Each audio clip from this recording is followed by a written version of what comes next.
لقد كان YNW ميلي في السجن طوال السنوات الخمس الماضية. العالم يتساءل عما إذا كان مغني الراب مذنبا بالفعل في جريمة القتل العمد التي راح ضحيتها اثنان من أعز أصدقائه الذين عرفهم منذ المرحلة الابتدائية. وحتى هذه اللحظة فإن عقوبة الإعدام تعد مصيرا محتملا له. ولكن قبل اعتقاله مباشرة أصدر أغنية بالتعاون مع كاني ويست، والتي جعلته يحقق شهرة واسعة. كان لديه العديد من الأغاني التي حققت ملايين المشاهدات والاستماعات، وكان في طريقه ليصبح نجم ساوند كلاود القادم.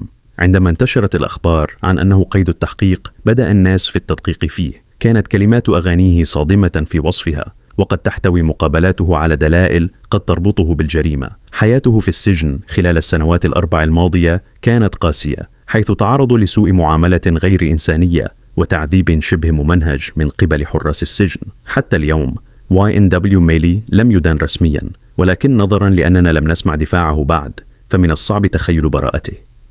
جاميل ديمونز، نعم هذا اسمه الحقيقي، ولد لأمه جيمي ديمونز كينغ عندما كانت تبلغ من العمر 14 عاما فقط. قامت الأم الشابة وجدته بتربيته في شقق أورنج وود بارك في جيفورد بولاية فلوريدا. وفي روضة الأطفال تعرف جاميل على صديقه الأول كريستوفر توماس الذي نعرفه الآن باسم YNW Juvie. I walk in the kindergarten room, I see him, then he just started smiling and dancing, so it just made me happy. Now I want to be here. وبسبب صغر سن والدته انتقلوا كثيرا بين مشاريع الإسكان في شرق فلوريدا، ولا يزال جاميل لا يعرف من هو والده. تقول جيمي إن ابنها كان طفلا رائعا، هادئ، مبتسم، يحب الغناء والرقص، لكن ميلي يعترف بأن لديه جانبا مظلما، وهو من اكتشفه عندما كان في 9 من عمره.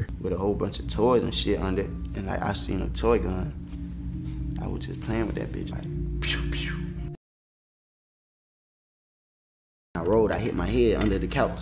When I hit my head under the couch, I stayed there for a little bit. I seen some shit shining. It was a .22 revolver, a real gun. I'm a kid though, so I just walk out the house and I shot that bitch. And I couldn't hear out my ear for like a week. But then I was like, damn, this is a real gun, you know what I'm saying? If you up that bitch at a nigga and bust his ass, that's his soul in that. Like, it's death in this motherfucker, you know what I'm saying? All I gotta do is up this motherfucker in your ass, just you disappear, bitch. Real shit, bro. I like how them bitches look, for real. I'm in love with them bitches. قبل أن يبلغ 10 من عمره كان مهووسا بفكرة امتلاك سلاح، وفي الصف السابع أحضر سكينا كبيرا إلى المدرسة وهدد بإنهاء حياته وحياة فتاة أخرى. من الواضح أن هذا الشاب كان مضطربا نفسيا منذ صغره. تحوله نحو الموسيقى كان خطوة إيجابية، ففي الصف الثامن سجل أول أغنية له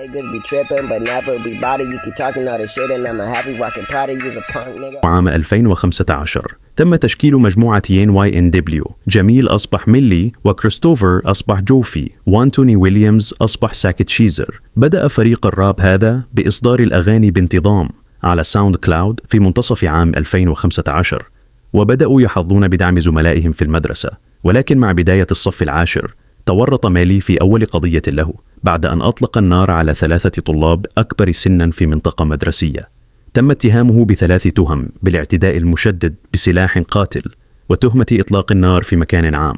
أدى ذلك إلى طرده من المدرسة وسجنه لمدة عام وهو في سن 16 عاما. خلال فترة سجنه قرر ميلي أن يأخذ مسيرته الموسيقية على محمل الجد، فبدأ بالعمل الجاد.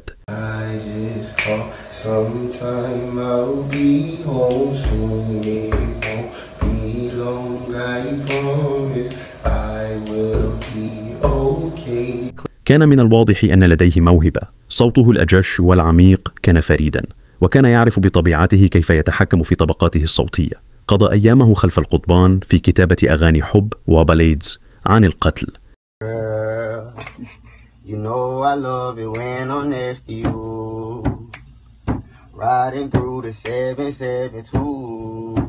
عندما أفرج عنه في أكتوبر 2016 أصدر أغنيته 772 Love، والتي حصلت على دعم محلي وبعض الضجة على الإنترنت. ثم عرض مقطعا لأغنية أخرى كتبها خلف القضبان والتي ستغير حياته لاحقا.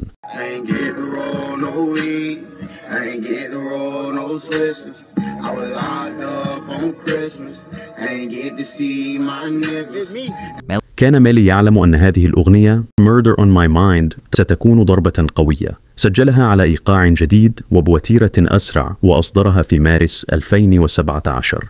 هنا بدأ ميلي يأخذ حضوره على وسائل التواصل الاجتماعي على محمل الجد، وركز على تويتر، إنستغرام ويوتيوب. ونظرا لأنه كان تحت المراقبة القانونية من سجنه السابق، استخدم القاضي هذه الأغنية كدليل على انتهاكه لشروط الإفراج بسبب كلماتها التفصيلية عن قتل أشخاص، مما أدى إلى سجنه مرة أخرى. الآن استخدام كلمات الأغاني كدليل ضد الفنانين أصبح غير قانوني في بعض الولايات. كثير من الناس يقولون إن ذلك مجرد فن، وهو أمر صحيح، لكن ميلي حتى خارج موسيقاه قام بتصريحات متعددة مشكوك فيها يصعب تجاهلها. خلال فترة سجنه الثانية بدأ يجذب المزيد من المتابعين.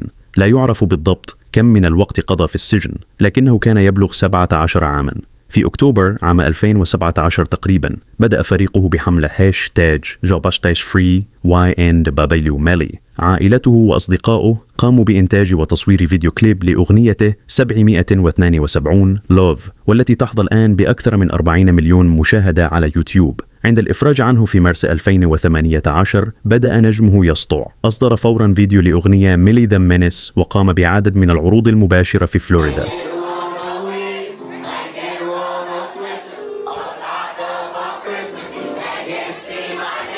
كانت شهرته تتزايد. أصدر بلو بالنسياغاس التي حصلت على 70 مليون مشاهدة، وأغنية Butter Paysan، وكان يسافر في جميع أنحاء البلاد مستمتعا بحريته. وفي الوقت نفسه كانت Murder on My Mind تحقق ملايين المشاهدات، وجماهير الراب حول العالم كانت تكتشف مالي. في الواقع الكثير من الفنانين مثل يونغ ثوغ، ليل ديرك، تي غريزلي وأوزي كانوا معجبين بميلي قبل الجمهور العادي. كان ميلي الفنان المفضل لفنانين آخرين.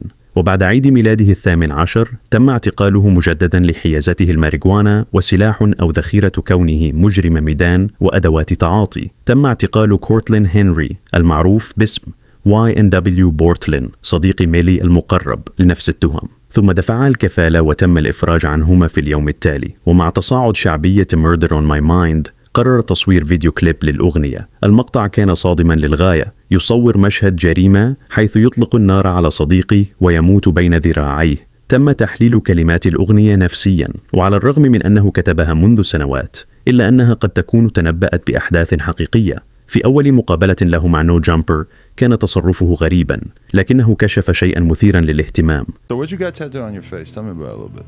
What? On my face? Yeah. We got the heart on this side. All right. What's that say above your eyebrow on that side? Which side? Oh, either one. What's it? No, I got Sat Chase right here. That's my brother. That's my twin. Okay. And I got Juvie. Juvie? Yeah, that's my brother. Just a lot of your friends who passed? Yeah. Nah, them my niggas right there. Oh, okay. My brothers right there. My bad. I wouldn't get none of my friends tattooed on my face until they died. Yeah, nah. I'm not a good friend like you are, apparently. This shit for life. لدى ميلي وشمان على وجهه بأسماء أعز أصدقائه. هذا النوع من الأوشام غالبا ما يستخدم لتخليد ذكرى من فقدوهم، لكن في هذه الحالة أصدقاؤه ما زالوا على قيد الحياة حتى الآن. بينما كان ميلي ينهي ألبومه We All Shine، عرض أحد كتاب كانيي ويست واسمه Sci-Hi the Prince موسيقى ميلي على كانيي، فسافر به إلى لوس أنجلوس للعمل على موسيقى. وعندما وصل كان لقاؤهم الأول مضحكا. When I turned around, all I heard was, "Who pickled them is?" Then I was like, "Oh shit, that's Kanye. What the fuck?" Then he was like, "Hell yeah, how long the pickles been in there?" I'm like, "I don't know." I smashed that bitch. Then he came and he was like, "Nah, I'm not gonna touch those." كان ميلي ومديره 100,000 تراك وكانيي في الاستوديو لمدة ساعتين يستمعون إلى الموسيقى، حتى طلب كانيي من ميلي أن يشغل بعضا من أغانيه، وحدث الآتي. Then we play mixed personalities and he goes crazy. He's like, "Bruh, this is me. This is Ye. This is Kanye. This is Yeezy. This is me." And he's like, I'm like, damn. So me and Mel looking at each other like, damn, he fucking it. He like, "Bruh, I want to jump on this. This is me. This right. is easy." He said, "I want to jump on this." But then after I told him no, he was like, "Damn, why?" I was like, "Because we about to drop it. We're in the process." He's like, "Bruh, whatever I got to do, I get it done, like to be on the record, like because this is really me, like I'm feeling a connection to. تأثر كاني بأغنية Mixed Personalities على الأرجح بسبب معاناته مع اضطراب ثنائي القطب، وهو ما اعترف ميلي بأنه مصاب به أيضا. اجتمعا لتصوير فيديو موسيقي مع كول بنيت، وتم إصداره في النهاية. وكان هذا ثاني فنان من ساوند كلاود يتعاون معه كاني قبل دوندا، والأول كان ليل بامب. وهكذا بدأ أن ميلي حصل على تذكرة نحو النجومية بفضل هذا التعاون. ولكن عندما بدأت الأمور تبدو رائعة، كان يوم مظلم جدا يقترب. في 26 من أكتوبر عام 2018 وصل YNW بورتلين واسمه الحقيقي كورتلين هنري إلى مستشفى ميموريال ميرامار، ومعه جثتان في سيارته. كانت الجثتان على الجهة اليمنى في المقعد الأمامي والخلفي. كانتا جثتي أنثوني ويليامز المعروف ب YNW ساك تشيزر، وكريستوفر توماس المعروف ب YNW جوفي، وهما صديقا ميلي منذ الطفولة.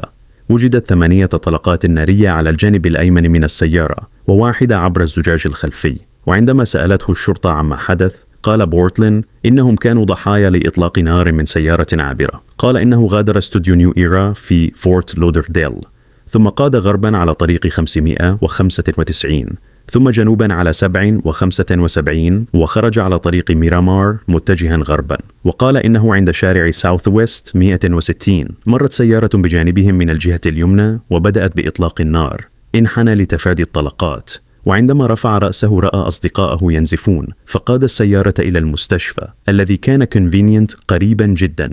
بعد هذا التقرير أغلقت الشرطة موقع الجريمة ومشوا 12 بلوكا على الأقدام، ولم يعثروا على أي تقارير عن إطلاق نار أو أدلة تدعمه. تم فحص بورتلين للكشف عن بقايا إطلاق نار على يديه، وكانت النتيجة سلبية. ثم تم استجواب دونتافيوس ويذرز زميل ساك تشيزر وجوفي في السكن، وقال إنه كان هناك سيارتان عندما غادروا الاستوديو، جيب رمادية اللون حيث وقعت الجريمة، وميتسوبيشي حمراء كان فيها هو وميلي حسب كلامه. قال إنه عاد مباشرة إلى منزله، واكتشف لاحقا أن زميليه قد ماتا، ولم يكن يعرف أين ميلي، ولكن ثبت لاحقا أن ويذرز كذب. قبل وصول الشرطة كان مع ميلي في منزل فريدو بانغ، ثم غير قصته وقال إن ميلي كان في الجيب عندما غادروا الاستوديو، ثم انتقل إلى الميتسوبيشي عند شارع شيريدان عندما تواصل معه على سناب شات ليأتي ويأخذه. حصلت الشرطة على فيديو أمني من مدير الاستوديو، وأكد أن ميلي غادر في الجيب الرمادي وجلس في المقعد الخلفي الأيسر. تذكر أن الضحيتين كانتا في المقعدين الأمامي والخلفي الأيمن. سجلات الهاتف من تي موبايل أظهرت أن ويتشر ذهب مباشرة إلى المنزل دون توقف، أي أن ميلي لم يدخل الميتسوبيشي. وعندما حققت الشرطة في الجاب وجدوا ظرف رصاصة عيار 40 على الأرض بجانب المكان الذي كان يجلس فيه ميلي، وكان بداخل كيس بلاستيكي أبيض. لو كان هذا إطلاق نار من سيارة عابرة لما وجدت ظروف طلقات داخل السيارة، مما يدعم نظرية أن الطلقات حدثت من داخل السيارة. سجلات الهاتف الخلوي أظهرت أن ميلي وبورتلين وساك وجوفي كانوا جميعا في السيارة في وقت الجريمة. وأكدت السجلات أن السيارة خرجت على طريق ميرامار، ثم انعطفت شمالا على SW 184، ثم غربا على باينز بولوفار عند 3:55، ثم عادت شرقا عند 4:06، وهي فترة كافية للوصول إلى مكان نائٍ والعودة. وأظهرت السجلات أيضا أنهم كانوا يقودون في المنطقة غرب I-75 قبل الوصول إلى المستشفى في 4:35. كان هاتف ميلي مفصولا عن السيارة في 4:30، أي قبل 3 دقائق فقط من وصول السيارة للمستشفى. وهنا يعتقد أن ميلي وبورتلين كانا يحاولان تنسيق روايتهما خلال تلك الجولة في المدينة، ثم خرج ميلي قبل أن يصل بورتلين إلى المستشفى. بعد ذلك أجرى ميلي مكالمة فيديو مع صديقته وأخبرها أنهم كانوا ضحية إطلاق نار من سيارة عابرة، وأنه بحاجة إلى من ينقله، ما يؤكد أنه كان في موقع الجريمة. الشرطة لاحظت وجود تناقضات في أقوال الشهود وبعض الأكاذيب الصريحة، فبدأوا التحقيق فورا. في اليوم التالي عندما انتشرت الأخبار، نشر YNW ميلي على إنستغرام وفيسبوك ناعيا وقال إنهم أخذوا إخوتي مني بدافع الغيرة. تابع ميلي مسيرته الفنية بشكل طبيعي، وأصدر وثائقيا على قناته في يوتيوب في 4 من ديسمبر، ضم لقطات لساك تشيزر وجوفي، وبين مدى قربهم منذ الطفولة، وتحدث عن هوس ميلي بالأسلحة. وفي نهاية الفيلم كتب أن بعد 4 أيام من الانتهاء من التصوير كان ميلي وأصدقاؤه ضحية إطلاق نار من سيارة عابرة. ثم نشر فيديو على جينيس يشرح فيه ميلي كلمات أغنيته Murder on My Mind، حيث يصف حبه للأسلحة ويقول إنه ليس قاتلا بشريا. I murdered a vagina and I murdered a bee. I am not no human murderer. في 3 يناير عام 2019 تم اعتقاله في فلوريدا بتهمة حيازة الحشيش، وانتشرت صورته المبتسمة في السجن بشكل واسع. بعد 3 أسابيع فقط، وبينما لا يزال محتجزا، صدرت أغنية Mixed Personalities مع فيديو من Lyrical Lemonade. كانت لحظة كبيرة لكل من ميلي وكول بانيت، لأن كانيي كان أول مغني راب قدير يعمل معه. الأغنية أصبحت مشهورة جدا، وشهرة ميلي انفجرت. كانت هذه أول مرة يسمع بها كثيرون عنه، وكان على وشك أن يصبح نجما سائدا. ولكن في 13 من فبراير، أي بعد أقل من شهر، انتهى التحقيق، وصدر أمر بالقبض عليه بتهمة قتل صديقيه. سلم نفسه مباشرة رغم ادعائه البراءة. بعد أسبوعين تم الكشف عن الأدلة ضده. اكتشفت الشرطة أن بورتلين كذب بشأن مكان وقوع الجريمة. استخدمت كلبا بوليسيا للبحث في شارع جنوب غربي 160 مكان إطلاق النار المزعوم، ولكن لم يعثر على شيء. ثم فتشوا منطقة نائية مشتبه بها، ووجد الكلب هناك 8 طلقات عيار 40 ونوعين من الزجاج يتطابقان مع نافذتي الجيب الأمامي والخلفي. الآن أصبح من المؤكد أن الجريمة لم تحدث في المكان الذي زعم. ثم أعادوا فحص السيارة وأجروا تحليلا لمسار الرصاص باستخدام قضبان وخيوط لتحديد مسارات المقذوفات، وأكدوا أنه من المستحيل أن تكون عملية إطلاق نار من الخارج. أظهرت تشريحات الجثث أن الطلقات القاتلة كانت من داخل السيارة ومن المقعد الخلفي الأيسر حيث كان يجلس ميلي. الجرح كان قريبا جدا من رأس توماس، ما يظهر أنه إعدام بأسلوب مباشر، كما أن إصابات توماس في الظهر تشير إلى أنه أصيب بعد إصابته في الرأس عندما كان مائلا لليسار. كما أظهرت التقارير أن مسار الطلقات كان من اليسار إلى اليمين، مما يتعارض مع ادعاء بورتلين بأن الإطلاق كان من الجهة اليمنى.